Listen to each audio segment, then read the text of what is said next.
Hola, ¿qué tal? Bienvenidos a la Feria Internacional del Libro Universitario en su primera edición virtual. Es un gusto volver a encontrarnos a través de sus pantallas y dispositivos.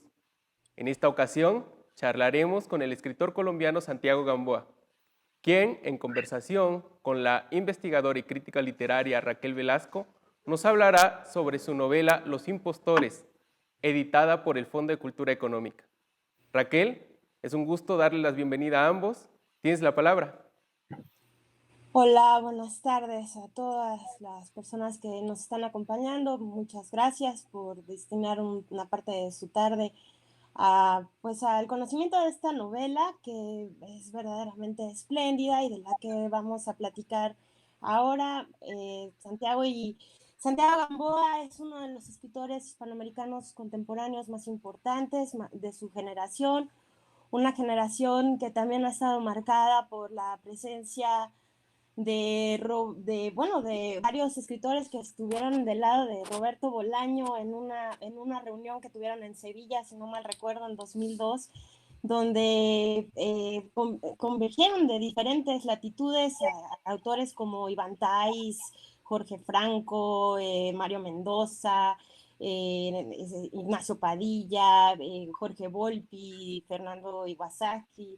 Y a partir de ahí, de esa coincidencia que se da a partir de un grupo de narradores, que ahora pienso que el Fondo de Cultura Económica está retomando a aquellos autores que sí han conseguido, después de casi 2 décadas de distancia, ese encuentro en el que las jóvenes promesas compartían sus ires y venires literarios con la figura emblemática que fue Roberto Bolaño.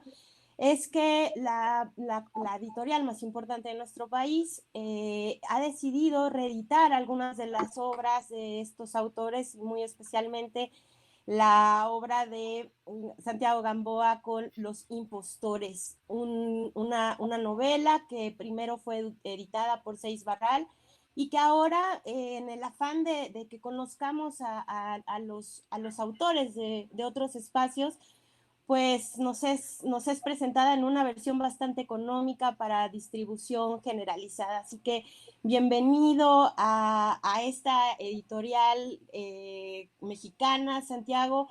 Y bueno, a mí me gustaría, además de hacer este recuento que te ubica dentro de una generación de escritores que tienen una cierta tradición, pues empezar por platicar algunos pormenores de esta novela, que es, me parece, un antecedente de algunas de las constantes narrativas que vas a replicar posteriormente en otras obras, como El síndrome de Ulises o Necrópolis, donde, por ejemplo, la ciudad se convierte en un protagonista en sí mismo, ¿no?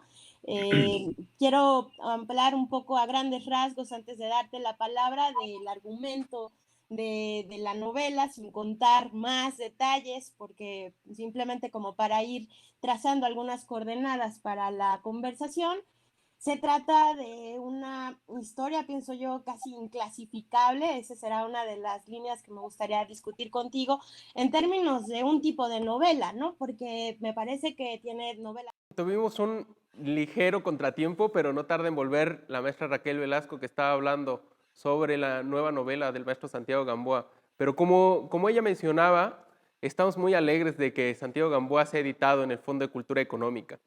Y un poco añadiendo a lo que ella decía, maestro, estábamos hablando sobre su novela, que es una especie de novela policíaca, con tintes de humor, con rasgos literarios. Raquel, si puedes abundar un poco más en tu pregunta. Sí, bueno, yo lo que quería comentar es una novela que gira alrededor de 3 personajes centrales, ¿no? Que a su vez van teniendo diálogo con otros personajes secundarios. 3 personajes que tienen que ver con el mundo literario de alguna manera, pero de distinta forma. Uno es un filólogo alemán que viaja a Pekín siguiendo el rastro del escritor Pierre Loti. Otro es un periodista colombiano que radica en París y que trabaja para la radio francesa. Y otro de los personajes es un pseudoescritor peruano que trabaja en una universidad norteamericana, específicamente en la de Austin. Y a partir de situaciones directamente personales de cada uno de estos protagonistas, es que se da la confluencia en la ciudad de Pekín, ¿no? Y a través de ahí se va desglosando también una narrativa, una trama histórica que pretende unir un momento muy claro de la historia de China, que tiene que ver con la aparición de la guerra civil a principios del siglo XX, a partir de una crisis en contra de una secta que está en contra del cristianismo, denominada los Boxers. Y bueno, hay toda una serie de intrigas que tienen que ver con la búsqueda de un manuscrito que narra que se vuelve muy peligroso y que hace también una simbología de la importancia de la palabra como fuerza que mueve las intenciones del mundo, ¿no? A partir de lo que el el papel relevante que ocupa el documento en la trama, ¿no? Y a partir de ahí también las filias que desarrolla ese documento en diferentes grupos para mover una trama que me parece también tiene una crítica al colonialismo occidental en diferentes ámbitos y que se va desarrollando de diferentes maneras. Entonces, bueno, a partir de todo esto, una de las constantes, me parece, de la novela es el humor y me parece también la parodización de los diferentes géneros novelísticos a la hora de fusionarlos en una trama que también es muy clara respecto a otro de los elementos notorios de la narrativa de Santiago, que es la presencia de un centro que mueve las historias que tienen sus propios puntos de giro individuales y que van desarrollándose de manera conjunta. Y eso le da un enorme movimiento, pero sí quisiera, no sé, que nos platicaras sobre esta fusión de géneros novelísticos que logras también no solo en la expansión de una trama de largo aliento, en la que después me gustaría que nos detuviéramos, sino en la configuración casi de un lenguaje paródico, tanto de estos personajes icónicos del ámbito de las letras, como de algunas reflexiones sobre el mundo occidental en contraste con la cultura asiática, específicamente la cultura china. En fin, cómo vas dando todo un bagaje también de los personajes a partir de sus propias lecturas y esta comunión entre literatura, historia, viajes, geografías, para dar un nuevo género novelístico muy contemporáneo que ahora se nos presenta en esta novela imperdible. Eh, bueno, muchas gracias Raquel y agradezco muchísimo a la Feria del Libro de la Universidad Veracruzana, una universidad a la que he estado vinculado muy de cerca en otras épocas y que me trae bellísimos recuerdos de Jalapa y de toda la región. Bueno, fíjate que efectivamente Los Impostores fue una novela muy extraña, porque realmente la historia de esa novela, te la voy a resumir, fue así. A finales digamos, de los años 90, como en el año 98, por ahí, la editorial Mondadori en esa época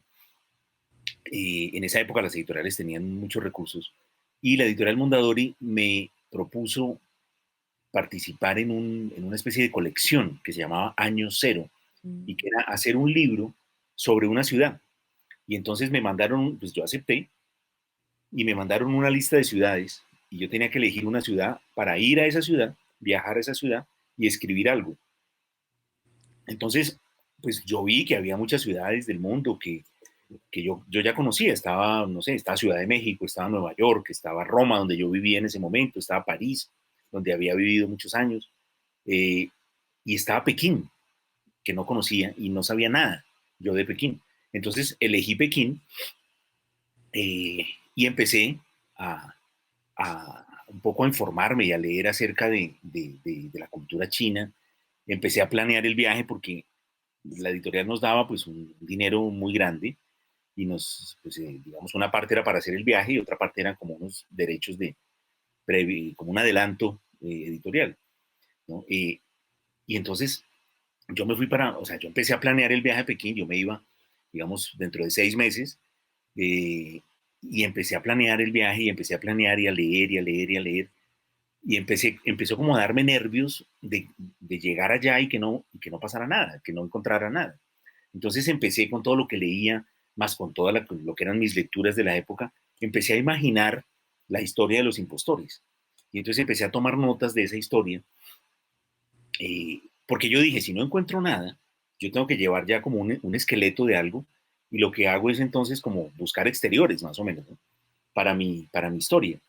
Entonces yo hice todo el croquis de la aventura de los impostores antes de conocer Pekín.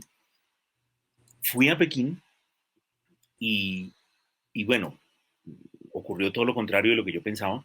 Me desbordó, me llenó de imágenes, de palabras, de situaciones y empecé a escribir un diario.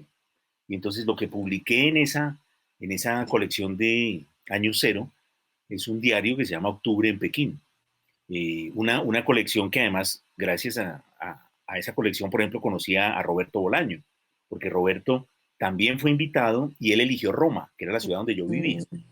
Entonces él, sin conocerme, me escribió un día electrónico pidiéndome que él había visto que yo estaba en el proyecto y que yo vivía en Roma y que si le podía ayudar un poco Y yo, en ese momento, ya le tenía yo una admiración Roberto no era muy conocido en esa época todavía, pero yo ya le tenía una admiración como si fuera Thomas Mann. O sea, para mí era como si Thomas Mann me escribiera un correo electrónico diciéndome, mira, ¿me puedes ayudar a conseguir alojamiento? Entonces yo le dije, no, pues quédate en mi casa. Entonces dijo, no, porque voy con mi esposa y con mi hijo, pero consígueme un hotel que quede al frente de tu casa.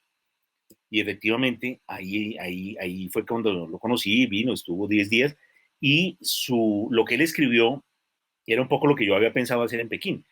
Él tenía un cuento en Barcelona y lo que hizo fue venir a Roma a anotar nombres de las calles, que se llama Una novelita lumpen.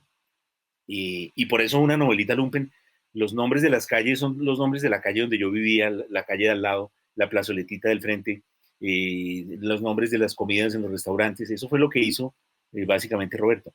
Pero bueno, entonces yo llegué a Pekín y encontré cosas completamente maravillosas y me quedé con el diario, que fue lo que publiqué.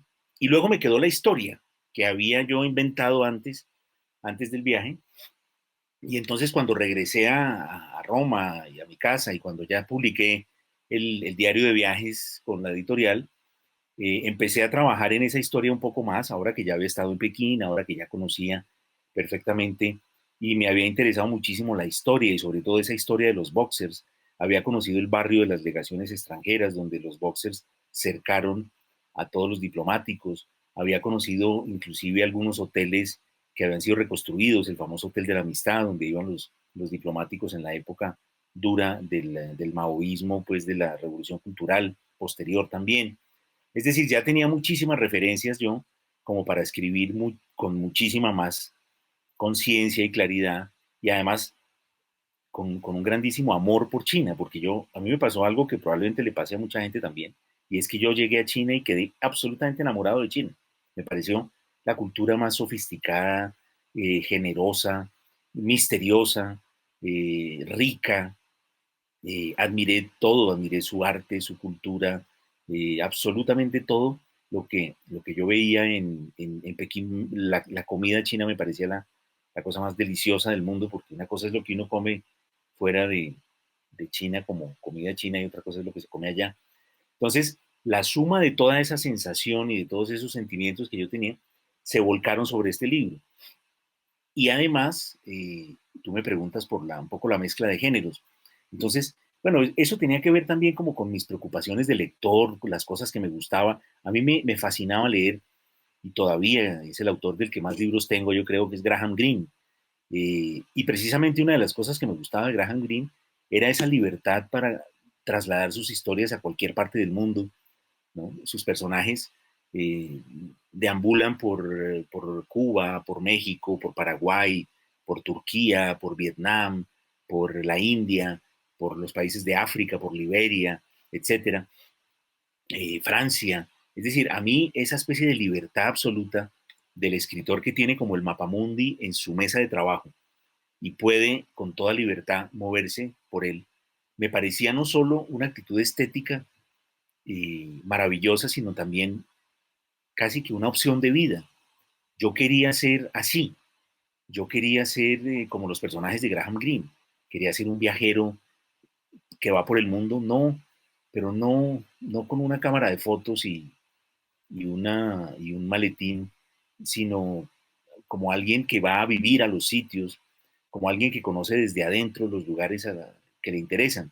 Entonces, eh, cuando yo tuve la posibilidad de ir a China, yo me quedé mucho tiempo, además tuve la suerte de poder quedarme en la casa de unos amigos del director de cine colombiano, Sergio Cabrera, que es, que vivió en la China de joven, desde los 14 años, y entonces pues él tiene amigos que vivían allá, entonces tuve la suerte de poderme quedar allá en una casa maravillosa, estar durante, digamos, cerca de 2 meses, luego al año siguiente volví otra vez 2 meses y me empecé a aficionar y empecé cada vez a querer más y más, empecé a estudiar chino también. Entonces, todo esto tenía que ver con autores que yo admiraba como Graham Greene, también como André Malraux, este grandísimo viajero, escritor maravilloso y pues al final de su vida político, primer ministro de Cultura del mundo en el gobierno de Gaulle, que era André Malraux. Pero Malraux también es uno de los grandes, digamos, escritores europeos que interrogó esa cultura misteriosa que es la cultura china. Ustedes saben que pues una de las grandes obras maestras del siglo XX es una novela política que ocurre durante las sublevaciones en Cantón, previas a la guerra revolucionaria de Mao, que es La condición humana. Pero no solo La condición humana, también Malraux tiene libros como La tentación de Occidente, en donde constantemente él interrogó esa relación entre Oriente y Occidente, bien, entre Europa y Asia, que a mí me pareció maravillosa. Entonces, todo eso estaba en mi cabeza. También estaba Joseph Conrad, Lord Jim, ese personaje que huye después de haber cometido pues una bellaquería, haber abandonado a unos pasajeros de un barco que se estaba por hundir con la idea de que se iban a morir y resulta que no se hunde el barco y toda la tripulación abandona el barco y eso es uno de los delitos más graves que hay en la navegación. Entonces Lord Jim escapa de esa culpa y dice Conrad que para escapar de esa culpa se fue hacia Oriente, cada vez más a Oriente. Dice, a mí esa frase todavía me resuena en la cabeza, como si, como si ese fuera el lugar al que uno va para, para huir de las culpas, para ser otra persona, para convertirse en alguien diferente. Entonces, yo sumaba todo eso, sumaba el eco de las palabras de Conrad con las aventuras de Malraux, con los personajes de corbata y sudados y alcohólicos de Graham Greene, y veía todo ese mundo, pero al mismo tiempo me parecía que solo lo podía hacer de una forma paródica. Entonces, precisamente fue lo que quise hacer, y entonces la idea central era hacer una especie de parodia de las novelas de espías. Hay otro libro que me encanta y que también me sirvió dentro de esta especie como de miscelánea que hice de lecturas, que es un libro de un escritor argentino que se llama Osvaldo Soriano. El libro se llama A sus plantas rendido un león y es la historia de un cónsul en un país africano durante la Guerra de las Malvinas, ¿no? Entonces, en esa novela había como una sensación de humor de expatriados, de personas que no están en su espacio natural, en su país, sino que están viviendo cosas, digamos, excepcionales en lugares diferentes. Todo eso me fascinaba. Yo quería hacer, no solo escribir sobre eso, yo quería hacer eso. Yo quería que mi vida fuera así. Yo quería vivir en eso, vivir al lado de un río, no sé, al lado del río Mekong, ¿no? Es decir, quería vivir en Singapur, quería vivir en Pekín, quería estar en otra parte. y generalmente lo que más me...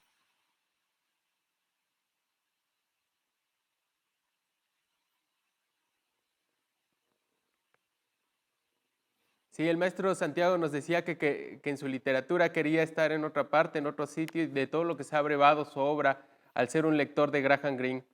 Ah, yo los Eh, escucho.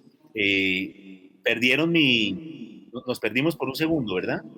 no lo perdimos, pero lo seguíamos viendo. Ah, A lo porque yo mejor, vi como a lo que, mejor nos fuimos muy, muy al oriente. bueno, entonces estábamos en esa historia. Entonces, claro, yo quería que mi vida entera fuera eso. Y entonces, pero claro, yo tampoco he sido un espía, ni he sido nunca espía. Tampoco, entonces dije, voy a hacer una parodia de las novelas de espías, un poco basado en ese tono paródico de la novela de Osvaldo Soriano. También quiero que sea como una especie de novela policial, pero también es un poco una novela histórica, pero también es un poco una novela de viajes y también es un poco una especie de comedia de equívocos, porque realmente los tres personajes que yo presento en Los Impostores, pues son personas que quieren, lo único que ellos quieren es tener una figuración de alguna manera en la literatura. Entonces, cada uno de ellos, cada uno de ellos tiene algo que lo hace, digamos, amar la literatura. Uno de ellos es un escritor peruano que pues es una especie de, digamos, de impostor de la literatura porque pues desde una universidad norteamericana es una persona que utiliza todos sus recursos y sus influencias para promocionarse, autopromocionarse, intercambiando con profesores para que den a leer su libro a alumnos, en fin, hacer una especie como de carrera literaria, pero fraudulenta, algo que se puede hacer en la política o que se puede hacer tal vez en el ejército o en el comercio o en el servicio exterior, pero que es imposible o muy difícil de hacer en la literatura. Sin embargo, este personaje un poco fraudulento, pues es un personaje que le da un toque de humor muy grande a la novela porque sus lances y sus trampas y sus comentarios y sus sueños y sus anhelos, pues son muy graciosos. Pero, digamos, como contrapunto a él, bueno, ese personaje, por cierto, me trajo grandes problemas, porque como era peruano, entonces inmediatamente todos los peruanos se pusieron a buscar y a intentar, digamos, o a creer que ese personaje tenía por fuerza que ser alguien de la vida real y determinaron, y en eso el señor don Mario Vargas Llosa tuvo mucho que ver porque él, pues no creo que haya leído la novela entera, pero leyó un pedazo y justo cayó el pedazo del peruano, y entonces dijo un día Vargas Llosa, ah, ese es el cojudo de Julio Ortega, que es un profesor respetadísimo y un crítico que yo admiro mucho y cuyos libros tengo en mi biblioteca, pero que es un enemigo de Vargas Llosa. Y entonces, pues desde ese momento, inclusive el propio Julio Ortega yo creo que me tiene a mí me considera algo así como objetivo militar de algo que yo, pues que por supuesto yo no tengo nada que ver. Pero en fin, ese personaje es un personaje que le da a la novela pues unos tintes de humor y es una manera también como de burlarse de la propia profesión desde la profesión de escritor. Luego está el personaje un poco más serio, un poco más silencioso, que es el personaje del alemán, que es un filólogo que tiene otros motivos.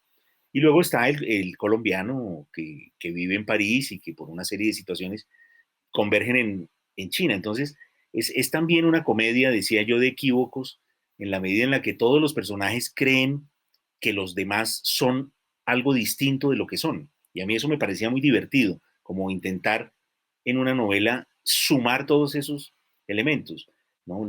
La parodia de la novela de espías, la parodia un poco de la novela negra, de la novela histórica, de la novela de viajes, incluso de algo que en el mundo anglosajón se llama la novela de los expatriados, que son un poco la categoría que le dan a las novelas de Graham Greene, ¿no? Entonces, sí, claro, Raquel, por supuesto que todo todo lo que comentas, pues está muy presente en la escritura de este libro. Hay otra cosa que a mí me gusta mucho en la composición de tus personajes y que tiene que ver no solo con lo que mencionas respecto a que los personajes son cosas distintas de las que aparentan, sino que son también cosas distintas de lo que aparentan para sí mismos. Y hay un juego muy interesante en cada uno de ellos entre el ser y el parecer, pero además está muy bien construida la identidad verbal de cada uno de tus personajes. No sé, a pesar de que, por ejemplo, el alemán está hablando en español, hay rasgos que tienen que ver con su tránsito al idioma. El peruano habla como peruano, el colombiano también tiene otra tonalidad. ¿Cómo consigues armar esta versatilidad lingüística? Yo sé que eres políglota y eso te da un conocimiento de las lenguas también muy amplio, pero ese oído de escritor, ¿cómo lo vas refinando para que cada personaje vaya teniendo pues su propia voz distinta a los de los demás, pero además una voz que tiene rasgos de identidad y que está proyectando de alguna manera también esa nómina de autores, de lecturas que cada uno va refiriendo como sus propios clásicos y que van mostrando también ciertas diferencias entre ellos? Mira, claro, tienes toda la razón y apuntas a algo que es muy importante para mí. Pero es que fíjate, yo me fui de Colombia a los 19 años. O sea, yo digamos que abandoné mi hábitat lingüístico, en donde ya estaba de alguna manera contaminado por el hecho de que yo estudié en un colegio italiano de niño. O sea, yo aprendí a leer y a escribir en italiano. Y después estuve en un colegio francés, suizo-francés, para el bachillerato. Entonces ya yo tenía esas mezclas. Y a los 19 años abandoné, digamos, mi hábitat lingüístico colombiano. Me fui a vivir a Madrid. Y en Madrid mis mejores amigos eran, es decir, yo en Madrid descubrí algo pues que sabía de manera administrativa en Colombia, pero que no había vivido, y es el hecho de ser latinoamericano. Yo recuerdo que bueno, en esa época Madrid no era como hoy, que hoy pues Madrid es como, parece una especie de Miami en español, eh, pero, pero en esa época había solamente españoles en Madrid. Era muy raro ver gente de otras nacionalidades. Entonces yo estaba en la universidad, todos mis compañeros eran españoles, pero un día llegó corriendo un amigo muy alterado y me dijo con una mirada entre llorosa y lejana, me dice: Santiago, en filología francesa hay un argentino. Me dijo así, como si me estuviera, digamos, dando la noticia de que mi prima estaba en la universidad o alguien de mi familia. Entonces, yo en mi vida había visto un argentino. Yo no sabía cómo era un argentino. Entonces dije, bueno, vamos a ver a este argentino. Y un corrillo de amigos españoles me llevaron a ver al argentino. Y cuando yo lo vi al argentino y nos saludamos, yo creo que, él también lo sintió, yo sentí como si hubiera una línea imaginaria que se trazaba en ese momento, y de un lado estábamos el argentino y yo, y del otro estaban los españoles, porque nosotros éramos latinoamericanos. Y a mí eso me parecía, y me empezó a parecer, y me lo sigue pareciendo, una identidad muchísimo más importante, más bella, más grande que la de ser sencillamente colombiano. Entonces, ahí yo empecé a escuchar a América Latina, a escuchar lo que ya había leído, porque yo ya había leído a Cortázar, pero yo no había oído a un argentino hablar como hablan los personajes de Cortázar. Después después conocí un peruano, el primer peruano de mi vida, porque años después, cuando fui a vivir a París, en la primera época todos mis amigos eran peruanos, todos. Tanto que yo a veces decía, ¿no será que estoy más bien en Lima, o en una especie como de fantasmagoría limeña? Entonces el peruano yo lo conocí. Además, si tú te fijas, los grandes escritores peruanos son grandes dialogadores. Mira cómo dialoga de bien Vargas Llosa, mira cómo dialoga Julio Ramón Ribeiro, mira cómo dialoga Bryce Echenique. Y además el uso de la primera persona en Bryce, abierta después a los diálogos, dialoga maravilloso. Los escritores peruanos son unos grandes dialogadores. Entonces, pues eso para mí era muy importante. Y luego, pues, cada país se fue, de alguna manera, pues se fue incorporando a esto y a mi sensibilidad. México, Cuba, que a mí me fascinó siempre, su literatura. Fíjate cómo la literatura cubana eh, es casi como si hubiera también vuelto a fundar el idioma o el acento cubano. Está fijado maravillosamente en las obras de Cabrera Infante, inclusive en la poesía de Nicolás Guillén, ¿no? Entonces, claro, ese cubano que uno oye, yo recuerdo en Los Impostores hay una mujer cubana y ella habla de una manera muy, muy especial y que se reconoce claramente que es cubana. Tanto es así que el peruano, y de esa frase me acuerdo porque de vez en cuando me siento como orgulloso de algunos diálogos, y hay un momento en que el peruano le dice, ah, usted es cubana, antes de saber que ella fuera cubana realmente. Y ella le dice, pero ¿cómo lo supo? Entonces él le contesta, obviamente intentando seducirla, le dice, bueno, es que yo tengo por principio pensar siempre lo mejor de los demás. Parte es muy, muy interesante a nivel de construcción de la trama, porque le va dando una versatilidad al lenguaje que lo enriquece, ¿no? Y le da mucho movimiento. Entonces, fíjate, Raquel, Cortázar, para cerrar la idea, ¿sí? el hecho de que yo haya vivido fuera desde tan joven y haya vivido en un contexto de extranjeros, de América Latina, haya vivido en otros idiomas, y me da, digamos, una cierta experiencia para poder construir una novela con voces completamente diferentes, que provienen de diferentes lugares del mundo y que de alguna manera pues puedan ser creíbles, ¿no? Y lo consigues muy bien. Cortázar decía por ahí en alguna entrevista que él precisamente había llegado a París a conocer, como un poco lo que tú comentas, a conocer América Latina, porque descubrió que ahí había un montón de argentinos, panameños, uruguayos, chilenos, peruanos, cubanos, con los que realmente el escritor hispanoamericano es con quien hace sus redes, sobre todo, ¿no? Sus redes de lecturas, de conversación, que se reunían en los cafés, no nada más para tolerar el frío, si, en esos procesos de escritura que estaban viviendo, sino también para charlar y escuchar el español. Y pensando en esta relación que de alguna manera tienen como herederos del boom, tu generación, no herederos directos, porque todavía habría una generación intermedia entre el boom y ustedes, que es un poco la generación tal vez de Bolaño, ¿no? Un poco más alejada, pero el boom tenía como característica la ciudad, ¿no? El gran tema de la narrativa del boom eran las ciudades totales, ¿no? Estas narraciones totales enmarcadas en el ámbito de la ciudad, pienso el París de Rayuela, la Ciudad de México de la región más transparente, el Perú de la ciudad de los perros, en fin, uno podría seguirse pensando en ciudades canónicas de la literatura. Y en tu caso tenemos pues el Pekín de los impostores, el París del síndrome de Ulises, la Nueva Delhi del Necrópolis, ¿no? Espacios muy, muy representativos de dónde se va a ir bifurcando la trama, pero me parece que tienes un tratamiento distinto de la ciudad. Si bien en la narrativa del boom había una ciudad total, tú tienes ciudades fractales, digamos, ciudades que se van desdoblando conforme los diferentes tipos de viajeros las van poblando, ¿no?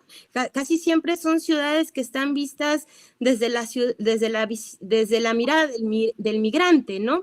No sé cómo haya influido esto en tu proceso, digamos, de asimilación de tu condición de intelectual migrante, porque sé que también desarrollas un papel o has desarrollado en otros momentos de tu vida, no sé, de diplomático, ¿no? Has trabajado en embajadas, en fin. Una vez, sí, una vez. Y eso finalmente te da otra visión también de los espacios urbanos, de las culturas, que se nota muy vivo en tu narrativa. Entonces, no sé Sí, cuál es este tránsito que haces, digamos, de las ciudades del boom a estas ciudades más bien imaginarias también a partir sí. de las expectativas del viajero. No, claro, yo creo que la gran diferencia es esa que tú señalas, es decir, es el hecho de que la mirada de una ciudad que no es la tuya te obliga como escritor a enfocarla literariamente de un modo distinto, porque tú no estás intentando hacer una descripción profunda y literaria de tu ciudad, sino que estás conociendo la ciudad con los ojos del personaje casi, ¿no? Entonces, y te estás deslumbrando y llega el momento de la incomprensión o llega el momento de la pérdida, del no encontrar una referencia, de estar en zona no conocida, ¿verdad?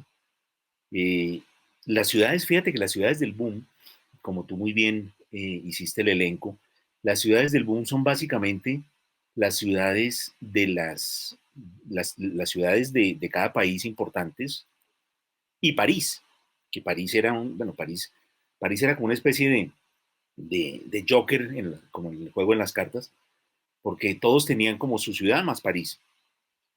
Cabrera Infante tuvo más Londres, pero sus libros más importantes son en La Habana. En las obras de Carlos Fuentes, por supuesto que aparece en Estados Unidos, aparece en Europa, aparecen muchas cosas, pero lo central, lo más importante de la obra de Carlos Fuentes tiene que ver con Ciudad de México y tiene que ver con México en general, como cultura. Cortázar, en cambio, sí, tenía esas dos, pero es París, pero también Buenos Aires. París en un eco con Buenos Aires y de alguna manera París se convirtió en una referencia, yo diría casi que en una ciudad latinoamericana, porque no solo por Cortázar, también por Rubén, desde un poco antes por Rubén Darío, es decir, París, fíjate que París ha sido un centro internacional de acogida artística, porque también París fue norteamericana en la época de Hemingway, en la época de Henry Miller, en la época de Gertrude Stein, también fue y sigue siendo árabe en la época de, bueno, con escritores como Tarben Yelun o como, bueno, muchos otros. También ha sido, fíjate, es un poco como Londres con la India, que tiene una relación también en donde la literatura es un ir y venir. París tuvo esa relación con muchas regiones del mundo y yo estoy seguro que también literariamente hay un París asiático, de la literatura de Vietnam y de la literatura probablemente de Indonesia, es decir, cosas que no conocemos, pero estoy seguro que lo hay, así como lo hay también, y París es una sede también de una literatura francófona del África Negra, es decir, París ha sido la sede de muchas literaturas, y, pero por lo demás, París, Cortázar es Buenos Aires, como Borges, José Donoso es Santiago de Chile, Vargas Llosa, Ribeiro y Bryce es Lima o París, ¿no? En el caso de Bryce Echenique. Fíjate que Colombia se sale un poco del esquema, porque en Colombia la ciudad capital no representó nunca, y esto es algo que no sé si alguna vez en México alguien se haya preguntado por qué no había antes como novela urbana en Colombia. Fíjate que la novela más conocida de Colombia, que es pues obviamente la obra de García Márquez, eh, no tiene nada que ver con la capital o con las grandes ciudades, sino que tiene que ver más bien, sí, con la gran ciudad de Puerto, que es Cartagena de Indias, pero sobre todo con el mundo del Caribe. Eh, y García Márquez no tiene una referencia de una ciudad real, pero tiene Macondo, que es o sea, que es la gran entidad mítica de la literatura latinoamericana y de la literatura del Caribe. Y entonces viene esa otra parte que es un poco la ciudad inventada para crear unos hábitos en la imaginación del lector, ¿no? La Santa María de Onetti o lo de Faulkner en el sur de Estados Unidos. Eh, Aunque también yo he notado que toda ciudad, cuando se vuelve literaria, es de algún modo una ciudad de ficción, ¿no? Así sea Nueva York, así sea Ciudad de México y haya un Sanborns en la esquina, de algún modo se vuelven ciudades ficticias también, ¿no? Entonces, claro, todas esas ciudades de esos autores latinoamericanos estaban siendo de alguna manera utilizadas como plataforma para ir a buscar un poco como el alma de una historia, de un pueblo, de una nación, de una nación. La idea absoluta de la novela era también eso, un poco la idea de desentrañar el alma de una nación, de un grupo humano. Y eso es muy diferente a mirar la ciudad de otros. Al llegar a Pekín, al llegar a un París, porque el París que yo cuento en el síndrome de Ulises no tiene nada que ver con el París de Cortázar, ni siquiera con el de Bryce, porque el París mío es un París total. Bueno, París, fíjate, París tiene muchas novelas, París tiene también Hemingway, Henry Miller. Yo me sentía más cercano al París de Henry Miller porque era un París pobre, de miseria, con mucha sexualidad, como la búsqueda de un poco de dignidad y para sentirse vivo y para tener fuerzas para seguir adelante. Yo me sentía mucho más cercano al París de Henry Miller que al de Cortázar, pero yo fui a París por Cortázar. Como todos los de mi generación, nosotros fuimos a buscar a la maga a París, por supuesto, ¿no es cierto? Entonces, las ciudades tienen esa fascinación. Fíjate, ese es un libro que no se conoce en México, pero yo publiqué hace 2 años unas de crónicas que he escrito y se llama Ciudades al final de la noche. Y es crónica sobre 30 ciudades del mundo, precisamente porque la ciudad ejerce sobre mí una fascinación enorme. A mí me gusta, por supuesto, la naturaleza, pero los viajes importantes para mí son las ciudades. Sí, yo puedo ir a ver un fenómeno natural, un lago, una cascada, pero a mí me gusta más conocer una ciudad porque es ahí, porque las ciudades están hechas por los hombres, una cascada es la naturaleza y nosotros formamos parte de la naturaleza, pero en las ciudades uno conoce a las culturas, conoce la historia, conoce el presente. Albert Camus dice una frase muy bonita en La Peste, dice que las culturas se conocen viendo cómo trabaja, dónde trabaja la gente, dónde ama y cómo muere. Y todo eso ocurre también en las ciudades. Entonces a mí la ciudad es como la fábrica humana. La naturaleza es maravillosa, pero es otra cosa. Bueno, tal vez en la forma de destruir la naturaleza también se puede encontrar algún rasgo cultural. Entonces, para mí la mirada de la ciudad es algo extraordinario y la primera mañana en una ciudad nueva a la que quería ir y por fin llegué, para mí es un placer infinito, indescriptible, sentarme a tomar un café en un sitio, mirar, fingir que nací ahí, que soy de ahí, inclusive a veces mirar un periódico, así sea en un idioma que no entienda, intentando comprender desde adentro qué significa esa ciudad. A mí eso me parece fascinante, maravilloso y vale la pena vivir solo para eso.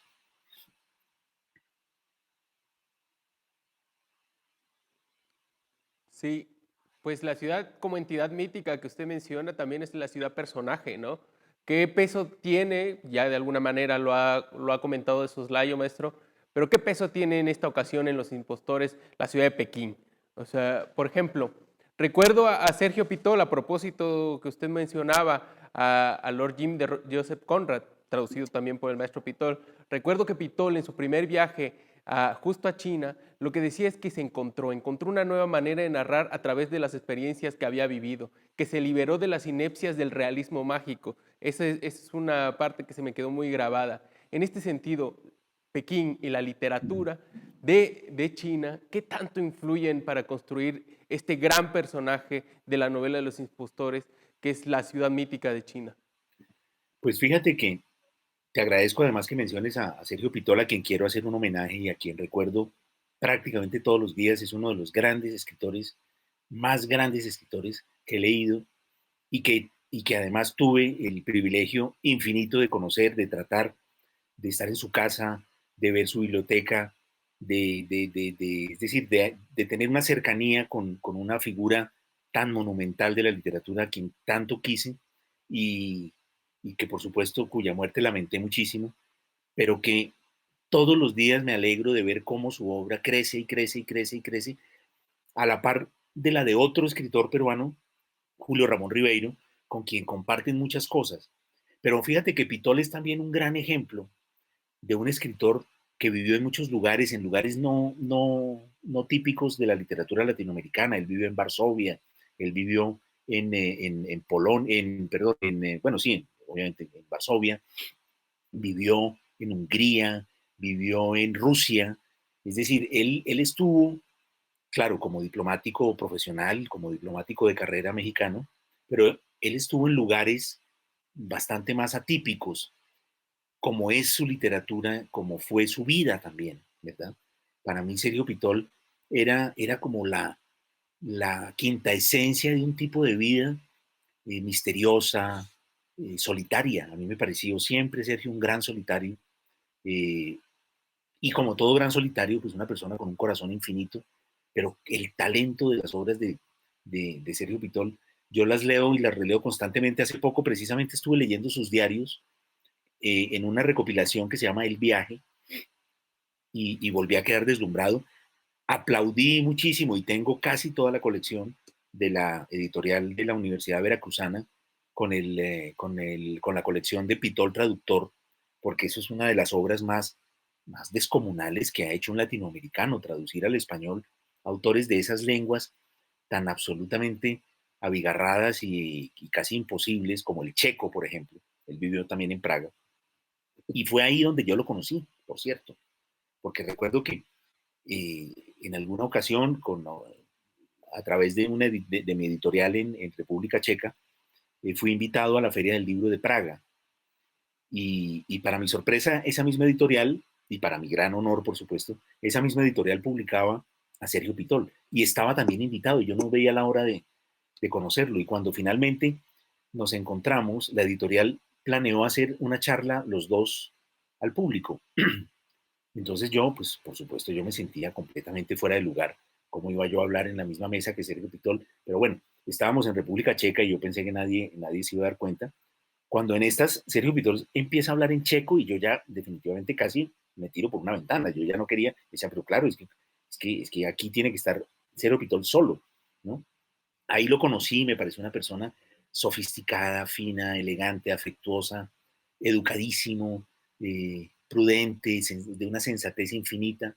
Y bueno, como son sus libros y como es su obra.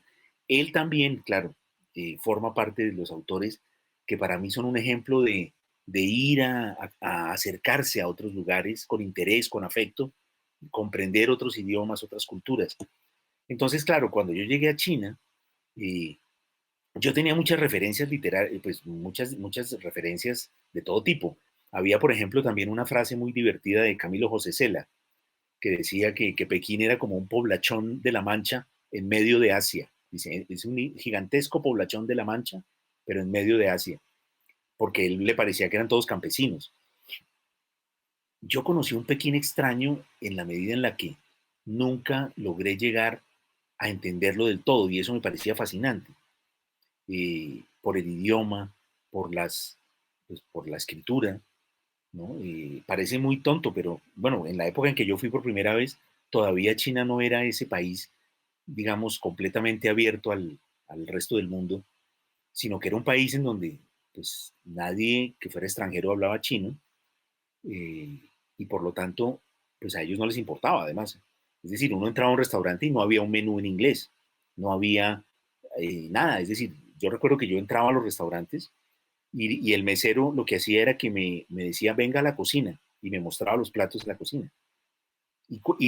Las demás personas en las mesas alrededor se daban cuenta de la situación y me llamaban a su mesa y me señalaban lo que estaban comiendo e inclusive me lo daban a probar. Me decían, mire este, pida este.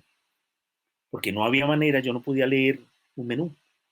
Y así era todo China en el año 98 cuando yo fui por primera vez.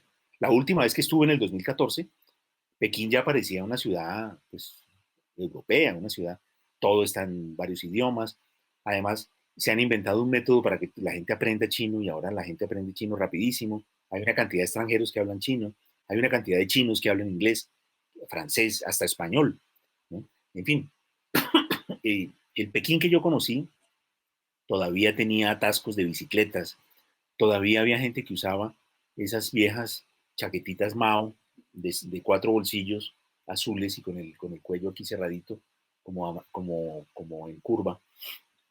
Eh, es decir, era una China en transición, era un Pekín en transición. Y aparte, pues claro, yo conocía las historias, lo que había sufrido. Pekín ha sido destruida prácticamente completamente 3 veces a lo largo de su historia. Conocía perfectamente yo pues había leído muchísimo sobre China, me había informado.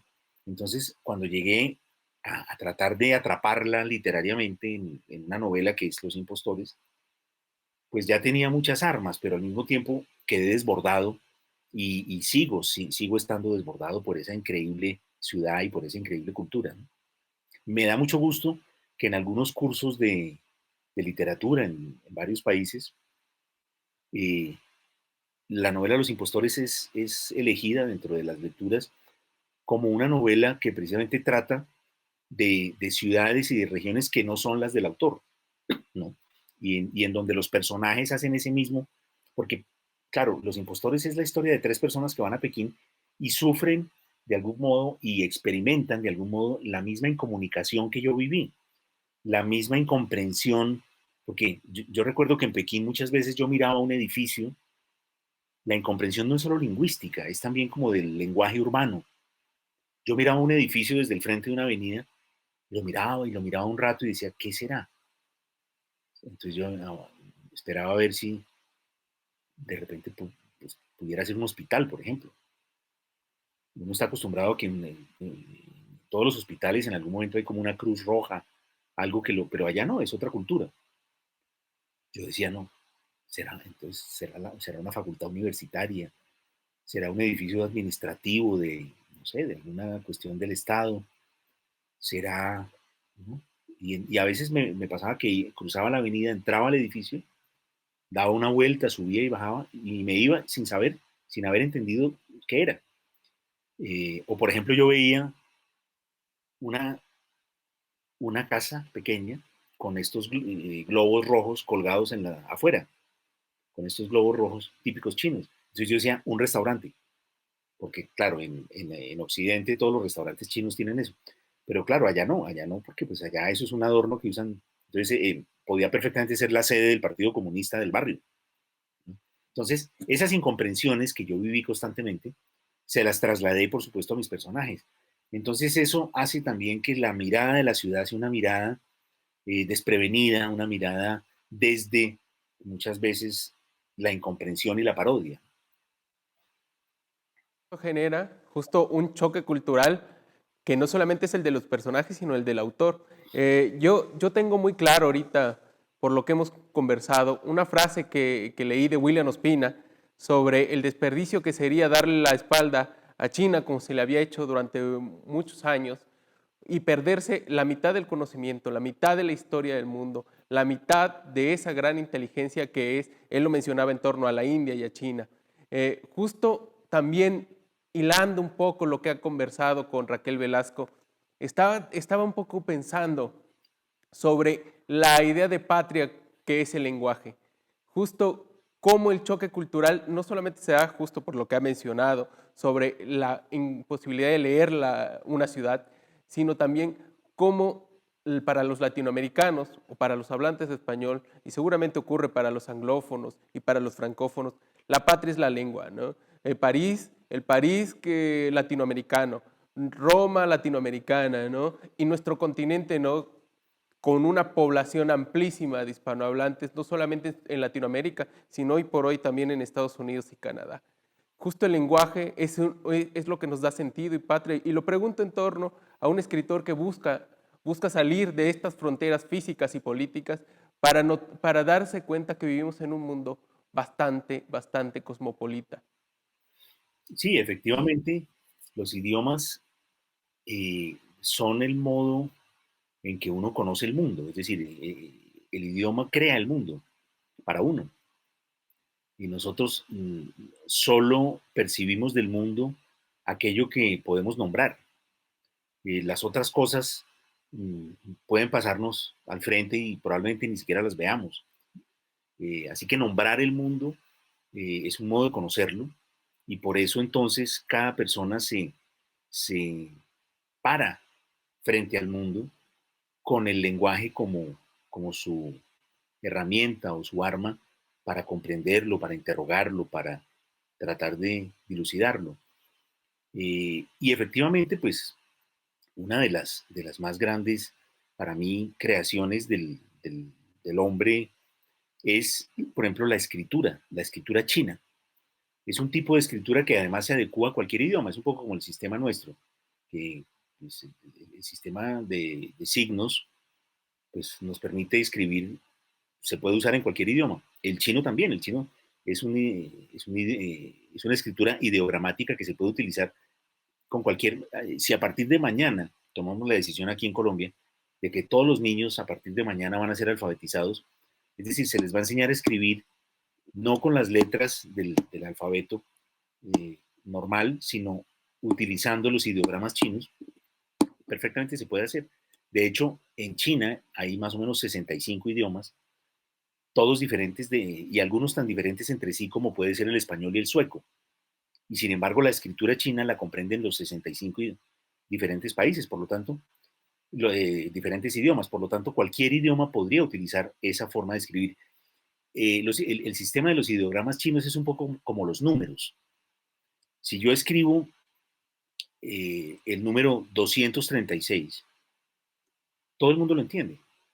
Si yo lo digo en español, 236, un sueco no entiende qué estoy diciendo. Pero si yo escribo el número, el sueco lo entiende. Y si él lo lee en sueco, yo no entiendo. Pero los dos entendemos la cifra escrita, 236.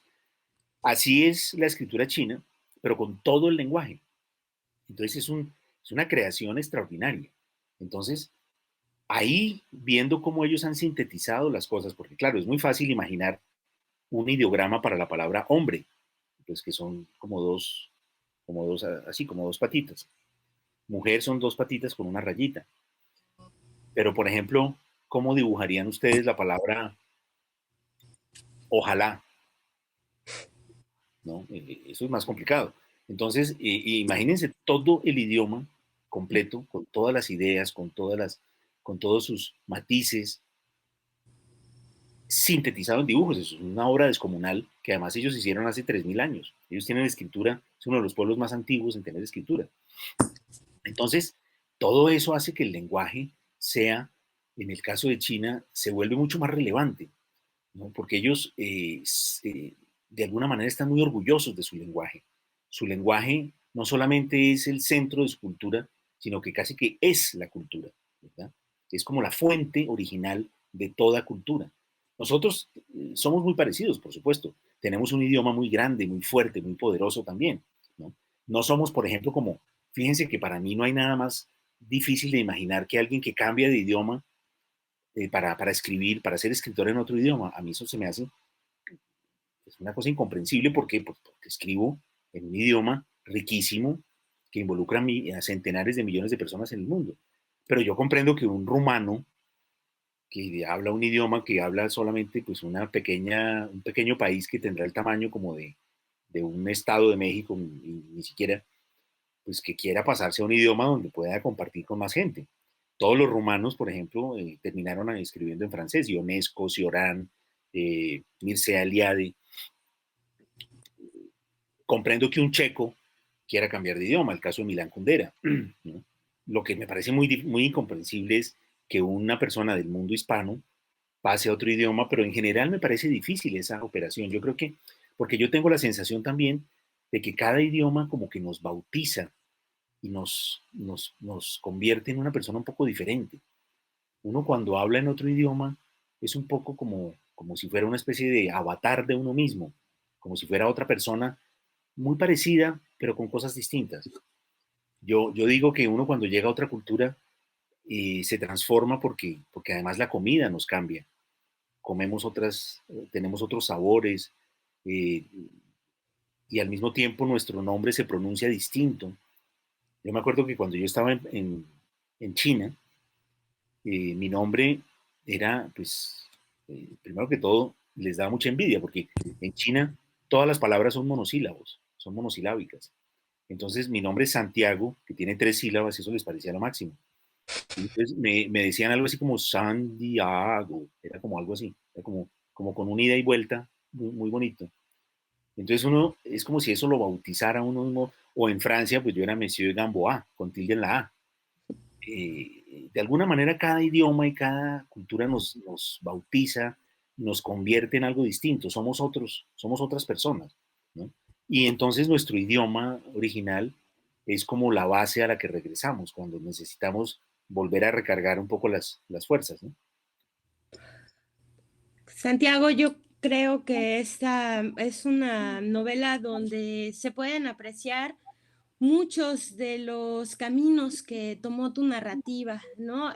Tanto a partir de estrategias narrativas como temáticas, pero sobre todo en eso que apuntas, que es esta multiculturalidad que se aprende a partir de la lengua y de esas facetas que vas describiendo de las ciudades, pero también a través de una narrativa que está llena de señales que el lector puede ir decodificando, ¿no? Y que se van volviendo también elementos que hacen que el propio lector construya la trama que quiere contigo como caminante, como de guía, ¿no?